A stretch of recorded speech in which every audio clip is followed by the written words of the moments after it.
스위스에서 진행되는 미국과 중국 간의 첫 관세 협상에 대해서 마라톤 협상이라는 표현까지 나오며 1차 협상에만 10시간, 예상보다도 오래 끌리는 모습이 관측이 되는데요. 한두 시간 내로 끝났던 다른 나라와는 대조적인 모습입니다. 그만큼 양국뿐 아니라 이 세계 경제 입장에선 이만큼 협상이 중요하기 때문으로 생각이 드는데 오늘은 이 문제 집중적으로 알아보는 시간 마련했습니다. 도움 말씀에 한상춘 한국경제신문 논설위원 자리에 있습니다. 위원님 안녕하십니까? 네, 안녕하십니까? 미중 간 첫 관세 협상 관련해서 지금까지 우선 나왔던 상황과 중요한 부분들 정리를 좀 부탁을 드리겠습니다. 네, 신앵커가 그 말씀도 모두에서 해주셨습니다는 상당히 길어지는 것 같아요. 우리랑 일본이랑 대만이랑 대체로 한두 시간에 끝났고 우리 같은 경우는 1시간 이내에 끝났지 않습니까? 근데 이게 이틀 연속 지속되면서 아직도 끝나지 않은 상황이다 이렇게 볼 수 있습니다. 지금까지 그 상황을 보면 양측의 상당히 좀 자세라든가 그리고 협상에 임하는 자세가 다른 것 같아요. 일단 트럼프 진영에서는 지난 주말에 워낙 관심사이기 때문에 외신을 통해서 나오는 거 보면 저게 사실 비공개 원칙인데 트럼프 대통령이라든가 케빈 SS라든가 얘기하는 거 보면 마치 실시간식 중계로 협상 진전이라든가 아니면 결과에 대해서 얘기하는 것 같아요. 반면에 중국 측에서는 지금까지 공식적 입장을 한 번도 내놓지 않고 있습니다. 시청자 여러분 어떻게 생각하십니까? 누가 급하고 누가 늦던지 지난 주말에도 우리가 중국은 그 끝까지 싸운다 하는 이런 쪽의 얘기를 했습니다는 그런 것이 반영되는 게 아닌가 하는 생각이 들고요. 경우에 따라서는 빨리 끝났으면 이후에 그 후속 협상에 대해서 사실 기대할 것이 없는데 이렇게 길어지니까 민감한 사항에 대해서 의견을 수렴하는 과정에서 시간을 이렇게 길어지는 것이 아닌가 이런 낙관론이라고 보기에는요 긍정적 이렇게 시각도 있다 하는 것을 말씀드리겠습니다. 그래서 시장은 비교적 증시라든가 국제시장이라든가 조용한 움직임에 아마 우리 석 게스트께서 전해주셨습니다는 비트코인 가격이 급등하는 문제가 앞으로 이렇게 트럼프의 트럼프노믹스가 관세에서 환율로 넘어가는 것이 아닌가 하는 이런 신호가 맞습니다. 왜 그러냐면 이전에 한국과 미국과의 협상에서도 환율 문제가 거론됐고 시청자 여러분도 또 이 시간을 통해서 전해드렸습니다는 대만과 협상 문제에서 대만 환율의 문제도 이렇게 됐거든요. 그런 관점에서 보면 이번에 미국과 중국 간의 이렇게 최종적인 이렇게 선언문 내용을 봐야 되겠습니다는 여기서 환율 문제가 그렇게 거론되면 이제는 트럼프 입장에서는 관세 가진 재미가 없었다. 그러면 환율 문제를 가져가겠다 하는 이런 쪽의 시각이 본격적으로 나오는 것이 아닌가 생각합니다. 그것을 반영하는 것이 비트코인 가격이다 이렇게 됐습니다. 비트코인이 2월 초 이후에 10만 달러가 넘었습니다. 특별히 수급요인이라든가 반감기라든가 이런 쪽이 없는데도 불구하고 비트코인 가격이 올라간 데에 대해서는 트럼프노믹스가 이제는 초점이 바뀌는 것이 아니냐 하는 이정의 시그널이다 이렇게 평가하는 시각이 많습니다. 그래서 관세에서 환율 전쟁으로 우리 입장에서는 더 중요하죠. 그래서 환율 전쟁은 뭘까 하는 측면은 미란 보고서 내용대로 약달러를 겨냥하기 위한 사전 포석으로 비트코인 가격이 올라가는 것이 아닌가 이렇게 보고 있습니다. 그래서 지난 주말에 트럼프의 관세 정책과 관련해서 근간이 되고 있는 미란 보고서가 코인 시장을 중심으로 해서 다시 한번 재주목받던 것도 향후의 코인 투자가라든가 그다음에 서학 게이머들이 요새 환차선을 많이 겪고 있죠. 그래서 환율 문제 이런 문제 관련해서 염두에 두실 필요가 있지 않냐 생각합니다. 전반적인 정리를 해주셨는데 이 미중 관세 협상을 계기로 저희가 또 돌아봐야 될 것이 이 관세 협상이라는 것이 시작된 지 전반적으로 이제 한 달 정도가 되어가는데 전체적인 그림들 어떻게 보셨습니까? 네, 지금은 분명히 환율적으로 넘어가는 분위기입니다. 그래서 이 분위기가 확실하게 아실 때는 확인될 때는 앞으로 2주 안에 미국의 그 환율 보고서 2025년 상반기고 트럼프 취임 이후에 첫 환율 보고서가 되죠. 이 결과를 보면 대체로 보면 이 움직임이 명확해지지 않겠냐 이렇게 보고 있습니다. 그래서 전반적으로 보면 지금은 환율의 그 내용을 이렇게 보고서 내용을 볼 때 2015년 베넷 해치 카퍼에 의해서 세 가지 조건이 있죠. 무역 흑자가 우리 입장에서는 무역 흑자고 미국 입장에서 무역 적자가 200억 달러 이상. 그다음에 경상수지가 GDP 대비해서 2% 이상, 또 외환의 그 개입 비중이 2% 이상 이렇게 될 때는 환율 심층 대상국, 환율 조작국이 굉장히 뉘앙스가 있기 때문에 환율 심층 대상국, 이건 환율 조작국입니다. 근데 똑같은 요건을 거친다 하더라도 사실 더 이렇게 환율 관찰 대상에 걸릴 게 환율 심출 대상으로 걸린다. 이렇게 하면 앞으로 환율 문제가 본격화된다. 이렇게 시청자분이 이해하시면 되지 않냐 생각합니다.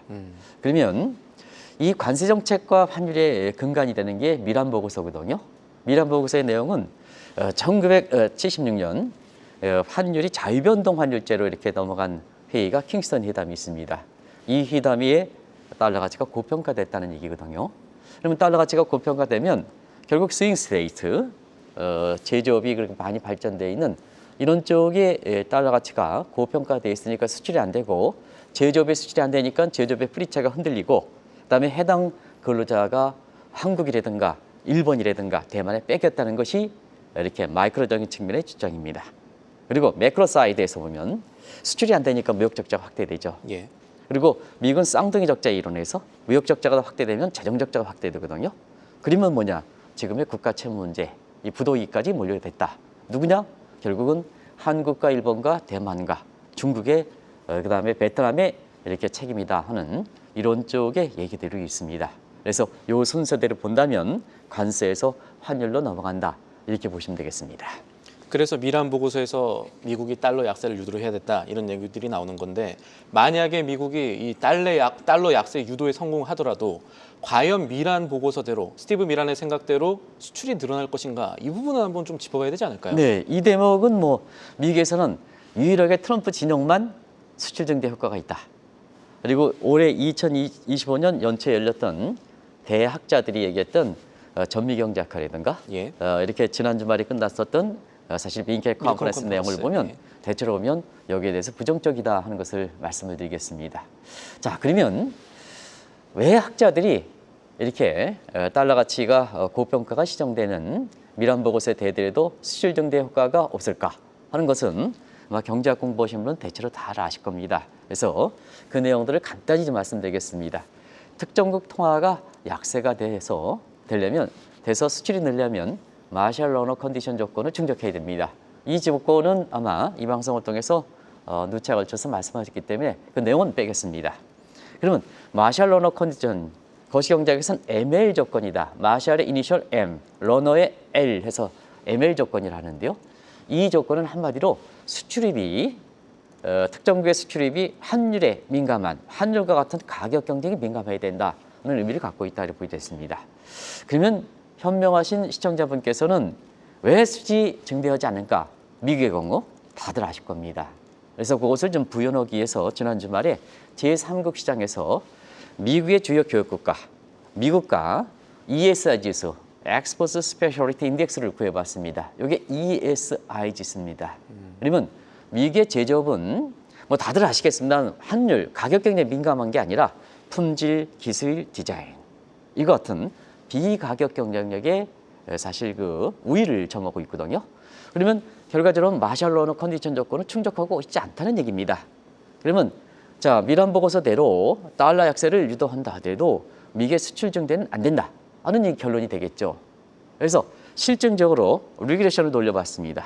그래서 1970년대 이후에 달러 가치 하락률과 그다음에 수출 증가율 간의 리그레션을 돌리면 상관계수가 0.2 정도로 이하로 나옵니다. 1이 되어야 이게 높은 건데. 그렇죠. 1에 가까워질수록 1이 되면 이제 효과가 높다는 얘기고요. 예. 최소한 0.5 이상은 돼야 되거든요. 근데 0.2로 나왔습니다. 이건 통계에서 보면 뭐 가설 검정과 이렇게 검정할 때 사실 저것을 검정을 하면 사실 무의미하게 나온다. 유의미하지 않는다. 무의미하게 나온다. 그래서 미란 보고서대로 달러 약세를 유도한다 하더라도 미국의 수출 증대 효과는 크지 않을 것이다 하는 학자들이 그 근거를 바탕으로 해서 연초 전미경제연구소와 그다음에 이번에 메리칸 컨퍼런스에서 주장하고 있다 이렇게 보시면 되겠습니다. 말씀하셨던 대로 경제학계에서 경고가 나오는 모습도 살펴봤고 저희가 모델들 돌려봤을 때 달러 내려간다고 미국 수출 안 늘어갈 것 같다라는 모습도 살펴봤는데 그러면은 달러가 약세인데도 미국이 수출이 안 늘어나면은 부작용을 걱정해야 되지 않을까요? 네, 모든 정책은 양면성을 갖고 있죠.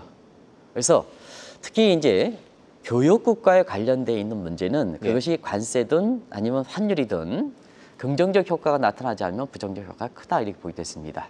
그런 측면에서 가장 먼저 생각할 수 있는 게 수입물가 상승이죠. 그러면 내수가 위축되죠. 지난 1분기 성장률이 사실은 마이너스 0.3% 역성장했습니다. 물론 2분기 성장률은 플러스 나옵니다. 왜냐하면 미국의 통계 방식이 전분기 대비 연율이지 않습니까? 그러면 1분기 때 분모가 확 줄어들었으니까 기저효과가 있을 테니까. 기저효과, 베이스 이펙트 때문에 2분기에는 플러스 대체로 보면 2% 이상은 나올 거로 봅니다. 근데 문제는 관세 효과가 본격화되는 3분기 이후서부터는 대체로 주요 예측 기관들이 전망이고 그다음에 지난 3월 달에 페드의 셉에서도 보더라도 결과 1.7% 그보다 더 하향 조정할 거로 보이는데요. 그럼 1.7% 수준은 뭐냐? 미국의 포브스 모델에서 미국의 잠재 수준을 1.8% 보거든요. 이미 페드조차도 사실 그 앞으로의 미국의 성장률이 올해 성장률이 잠재 수준 밑으로 떨어진다는 얘기거든요. 그리고 또 한 가지 뭐 시청자 여러분 요새 최대 관심이 셀 USA입니다. 자, 달러 약세니까 네. 셀 USA 되죠. 캐리 자금 여건상 보면 포지티브 트레이드 되니까 굳이 미국에 투자할 필요는 없죠. 달러 약세니까. 서학개미들이 지금 환차선이 많이 겪고 있지 않습니까? 그 문제를 오늘 얘기하는 건데요.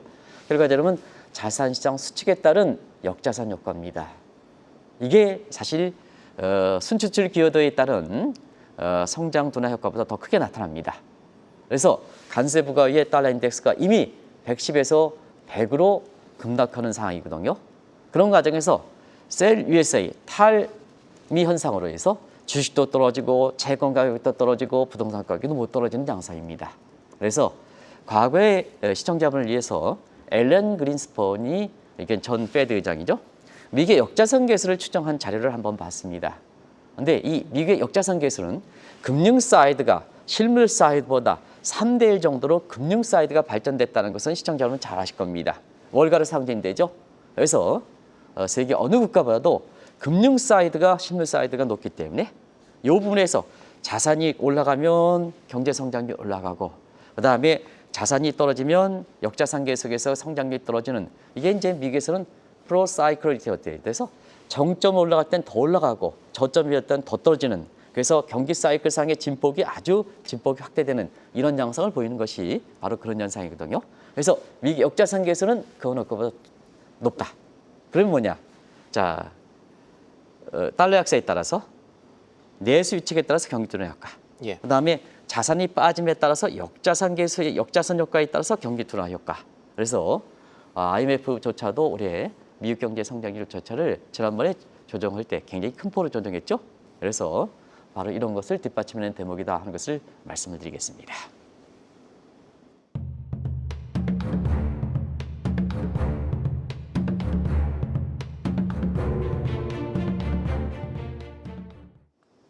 말씀하셨던 대로 달러 약세에 따라서 우려되는 것들이 몇 가지가 있는데 그중에 가장 중요한 것이 일단은 미국의 고물가, 인플레이션 얘기일 테고요. 관련해서 4월에 소비자 물가 지수가 조금 뒤인, 그러니까 현지 시간으로 13일 날 나오지 않습니까? 어떻게 봐야 될까요? 네, 이 경제 감각이 좋으신 그 김천 PD께서 오늘 장기 기대 인플레에 대해서 예. 아마 우리 아까 그 이렇게 캐스터분과는 같이 이렇게 해준 거로 되는데요. 장기 5년불 보면 4.4%까지 올라가고 있습니다. 아까 그 그래프를 보셨죠? 아마 우리 그 신앵커랑 같이 해서 그 그래프를 보셨을 겁니다. 4.4%입니다. 지금의 미국의 소비자 물가가 2% 후반인데요. 4.4%까지 올라가는 모습인데요. 자, 관세에다 달러 약세까지 겹치면 제조 비용과 그다음에 생필품 간의 악순환 거리, 비셔스 사이클이 형성되죠. 그러다 보니까 이 비셔스 사이클이 이렇게 골이 깊어지는 시간이 경과하면서 기대 인플레이션이 높아지는 것이 미국의 미시간 대학이 1년보다도 지금 이게 보여주네요. 지금 보면 자 4.4%까지 올라갔습니다. 작년 12월 달에는 3%였습니다. 지금 얼마나 많이 올라갑니까? 트럼프 지정이 물가가 뭐 일시적이다? 그렇지는 않습니다. 이렇게 설문조사 결과를 보면 4.4%까지 올라가고 3월 달에 전년 동월비로 2% 후반이니까 얼마나 빨리 올라간다는 것을 아실 겁니다. 자, 지난 3월 달에 페드가 나온 셉을 봤습니다. 그런데 관세에 따라서 성장률 하향 조정폭보다 통화정책의 잣대가 되는 근원 PCI 물가가 2배 이상 상향 조정했습니다. 결과적으로 보면 지난 5월 FOMC 회의 이후에 파월이 경기 둔화이다. 물가가 이렇게 많이 올라가니까 스태그플레이션 가능성을 우려했다. 뭐 이렇게 얘기 나오지 않습니까? 이런 대목이 그와 같은 시각을 뒷받침한다 이렇게 보겠습니다. 그래서 글로벌 투자은행에서는 일부 사람들은 5월 달에 조기금리 인하까지 얘기하는 시각이 있었습니다는 우리 이 방송을 통해서 그렇지 않습니다 하는 쪽으로 말씀했는데요. 지금 글로벌 투자은행들은 이것을 감안해서 연말까지 금리 인하가 없을 것이다. 그러면 작년 9월 이후부터 추진했던 피벗은 사실 종료가 됐는 이런 것이 결론이 나오죠. 자, 이런 상태에서 이번 13일과 14일에 미국의 4월 CPI, 4월 PPI 같이 나옵니다. 예. 그러면 아시겠습니다는 트럼프의 관세 정책이 3월 달, 2월 달에 2월 4일에 10% 중개대 추가 관세, 3월 달에 10%또 추가 관세, 알루미늄 철가격에 대해서 25% 관세, 그 다음에 4월에는 4월 관세 하는 데서 부분적으로는 4월 CPI가 관세에 따른 영향을 본격적이지 않지만 자, 관세 영향을 반영하는 첫 월이가 되는 게 아닌가 해서 이렇게 보고 있습니다.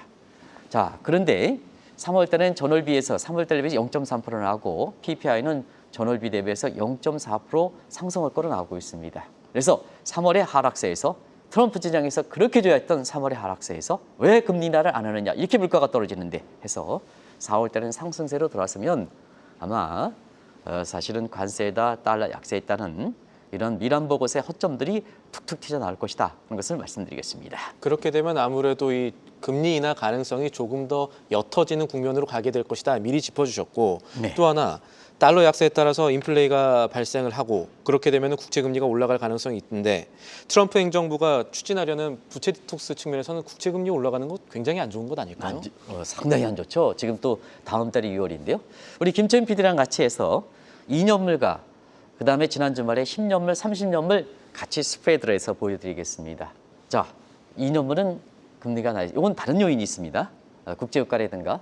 근데 5년물, 10년물, 30년물 만기가 집중적으로 돌아오는 이런 것. 특히 10년물은 국채금리가 올라갔습니다. 어느덧 4.38%까지 올라갔습니다.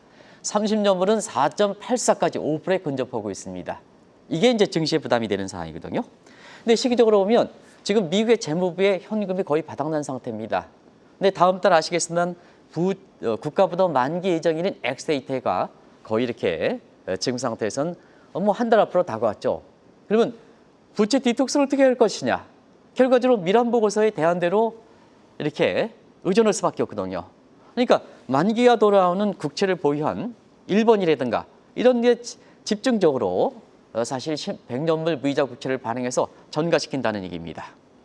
왜냐하면 10년 전에 사실 금리위기 당시에서는 그때 세계 최대 이렇게 미국의 국채 보유국이 중국이지만 지금 중국은 계속해서 팔았지 않습니까? 그래서 일본이 국채를 보유를 해서 세계 최대 1등이 된 게 아니라 중국이 매각해서 그렇거든요. 근데 일본도 마찬가지로 미국 국채를 팔고 있습니다. 지금 그런 상황이 나타나고 있습니다. 그래서 자 100년 무이자 국채를 우리가 그동안 국민들이 노력해서 막대한 무역수지 적자에서 미국 국채를 딱 사놨는데 이게 100년 무이자로 리스키를 한다 하면 일본 입장에서는 가뜩이나 지금 무역 적자라든가 무역수지에서 좀 악화되는 상태에서는 어떠냐 함께 물어줄 수 없다. 그래서 미국의 협조에도 불구하고 계속 국채를 내다 파는 거죠. 최근에 보면 일본의 국채가 이렇게 이 중국의 국채 매각 속도보다 더 빠릅니다. 결과적으로 어땠습니까? 자, 미란 보고서에 토대로 해서 관세에서 이렇게 환율로 넘어가고 이것이 국채 전적으로 넘어가는 상황이거든요. 과연 트럼프 전장에서는 이와 같은 상황으로 몰고 갈 것이냐 하는 측면에서 이번에 밀켄 컨퍼런스에서 미란 보고서는 잘못돼 있다. 물론 미란이라는 사람은 하버드 출신이긴 하지만 경제정책 운영 경험이 전혀 없는 사람이다. 예. 그런데 한나라 경제정책, 그것도 미국의 세계 경제를 하는 학계에서 경험이 없는, 물론 뭐 학계라고 그러지 않습니다. 또 경제정책의 운영에 아예 아마추어에 해당되는 이러한 사람의 보고서에 의존해서 사실 할 것이냐 해서 밀켄 컨퍼런스에서는 학자들이 강하게 비판했거든요. 현실도 그렇게 닥치고 있는 상황이고요. 예. 그런 과정에서 향후에 트럼프의 관세 정책이 어떻게 될 것이냐 하는 측면을 시청자분이 한번 주의해서 보실 필요가 있다는 것을 말씀드리겠습니다. 결국 미란 보고서의 잘못을 트럼프 진영, 그러니까 백악관이 인정하고 방향을 바꿀 것이냐 아니면 그대로 고수할 건가가 문제인데 지금 백악관 쪽에서는 어떻게 돌아가고 있습니까? 그것이 미국의 증시, 미국의 경제, 세계 경제 입장에서는 굉장히 중요한 실행커가 지적한 사항이죠. 잘못된 것을 계속해서 가져가느냐, 변화하느냐에 따라서 잘못된 것을 계속하면 세계 경제 아주 안 좋아지는 거죠. 증시도 안 좋고. 예. 그런데 이것을 변화한다 하는 측면에서는 사실 향후에 미국 경제라든가 세계 경제라든가 증시 입장에서는 희망을 가져볼 수가 있는 대목이죠. 지금 신흥科가 지적하신 그 내용은 상당히 중요하다. 그런데 너무 비관할 필요는 없다 하는 것을 말씀드리겠습니다. 일단 트럼프의 관세 정책의 설계자인 피터 나바로 교수, 베센트의 우선순위를 넘겨주면서 후손을 몰려놨습니다. 관세 정책이 지금 잘 안 먹히는 얘기에선 피터 나바로 교수가 얘기했던 소위 나바로 패러다임이 집권 1기 때도 이미 실패한 모델이거든요. 예. 그래서 중국과의 격차가 2028년까지, 당시에는 예상은 2040년까지거든요. 앞당겨서 결과적으로 이게 대중경제라는 그 가장 궁극적 목적에 실패했거든요. 이걸 계속해서 집권 2기에 드러나고 트럼프 정부가 출범할 때도 이것 좀 실패한 모델이다 하는데 결과적으로 이걸 고집했던 것이 지난 그 100일 동안의 관세 정책에서 다른 국가의 수세에 몰리는 가장 직접적인 배경이 되고 있지 않습니까? 여기에 또 하나의 관세와 환율 정책에 보고되는 미란 보고서가 지금 뭐냐? 이거 가지고 밀켄 컨퍼런스라든가 전미 경제학에서는 마가 달성을 할 수 있겠느냐? 비판이 고조된 사항입니다. 결과적으로 지금 신행커가 말씀하신 대로 자, 기대도 있다는 얘기입니다. 고집만 안 부린다는 얘기입니다. 예. 나바로 회의담은 이제 그 근간이 있던 사람이 후손 때. 미란 보고서도 지금은 뭐냐? 학자를 중심으로 비판이지만 여러 가지 상호 관세하는 과정에서 많은 유연성을 부과하지 않습니까? 지금 이번에 협상에서도 보면 중국은 아무런 입장, 미국의 관세에 대해서 125%에 대해서 아무런 입장을 변하지 못하고 있습니다. 그런데 트럼프 입장에서는 140% 때렸던 것이 60%냐 80%냐 놀라있지만 80% 이렇게 유연한 자세를 보이고 있거든요. 이런 관점에서는 하나의 기대도 있다는 것을 말씀드리겠습니다.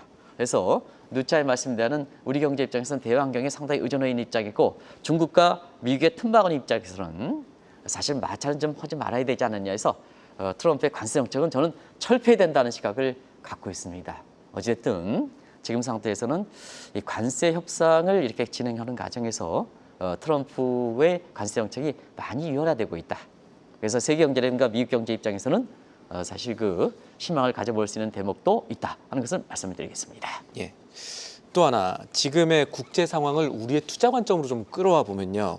요즘 들어서 말씀 아까 해주셨지만 서학개미들이 환차손 걱정을 조금씩 하고 있는 상황입니다. 지금 예민한 상황인데 미국의 원화 절상 압력을 만약에 우리가 수용하게 되면은 이 환차손 문제 조금 더 커지는 것 아닐까요? 네, 우리 원달러 환율이 작년 11월 말에 1,396원 이후에 5개월 넘게 사실 1,400원대 걸려 있다가 지난주에 1,380원대까지 떨어지고 예. 지난 주말에는 1,396원, 어쨌거나 1,400원대가 붕괴되는 모습을 보이고 있습니다. 지금 김철수에게서 보여주고 있습니다는 지난 주말이죠. 그래서 지금 52주 그래프 보면 저게 4월 8일 날 장중한 때 한 1,486원대까지 갔습니다. 그 이후에 보면 지금 1,399원, 한 100원 정도 떨어졌습니다. 그러다 보니까 서학개미 분들이 사실 미국의 주식 투자하는 입장에서는 주가도 떨어진 판에 환율도 떨어지니까 환차선이 되는 거죠. 그래서 뭐냐? 이중계에 겹쳐고 있는 상황이다 하는 것을 말씀을 드리겠습니다. 자, 근데 문제는 미국의 관세 정책이 환율로 넘어갑니다. 이게 이제 예민한 상황이거든요. 그런 관점에서 보면 달러 약세, 미란버거에서 달러 약세면 우리가 원화 절상된다. 원달러니 더 떨어진다. 이건 어디까지나 사실 가정입니다. 미국이 무역 불균형 차원에서 한국의 원달러의 적정 수준은 1,250원이라고 말씀드렸습니다. 그래서 이 부분은 상당히 한국에 대해서 강하게 밀어붙일 거로 보고 있습니다. 왜냐? 10대 무역 적자 중에서 한국의 원화 가치 절하율이 가장 높습니다. 강하게 밀어붙일 겁니다. 근데 만약에 원달러 환율 문제에 있어서는 우리가 이제 6월이면 새 정부가 출범하겠습니다는 사실 우리가 협상력 측면에서는 지금 보면 실무급에서 최고에 해당되는 최상목 경제부총리, 이거 정치색이 아닙니다. 이 협상에서 보면 거기가 지금 없습니다. 그러면 국장급으로 나서야 되거든요. 예. 그러면 시기적으로 보면 미국의 협상의 압력에 우리가 그대로 수용할 가능성이 있습니다. 근데 환율에 초점이 두고 있습니다. 그러면 1250원까지 가정한다 하는 측면에서 보면 우리가 4월 8일에 1486원 대비해서 거의 한 차선만 16% 납니다. 그러니까 서학개미들이 예민해질 수밖에 없지 않습니까? 그래서 한국의 관세협상단이 이렇게 상당히 예민한 시기이긴 하지만 최대한 미국의 환율의 원화절상 요구에 대해서는 최대한 완충시키는 노력이 좀 필요하지 않겠느냐 하는 것을 다시 한번 좀 강조해 드립니다. 이것이 뭐냐? 서학개미들이 애타게 생각하고 있는 이런 쪽을 좀 누그러뜨릴 수 있는 이런 방안이 아닌가 생각합니다. 지금 말씀하신 내용이 투자 관점에서 굉장히 중요합니다. 오늘 말씀은 여기까지 듣고요. 지금까지 한국경제신문사의 한상춘 논설위원과 함께했습니다. 위원님 감사합니다. 네.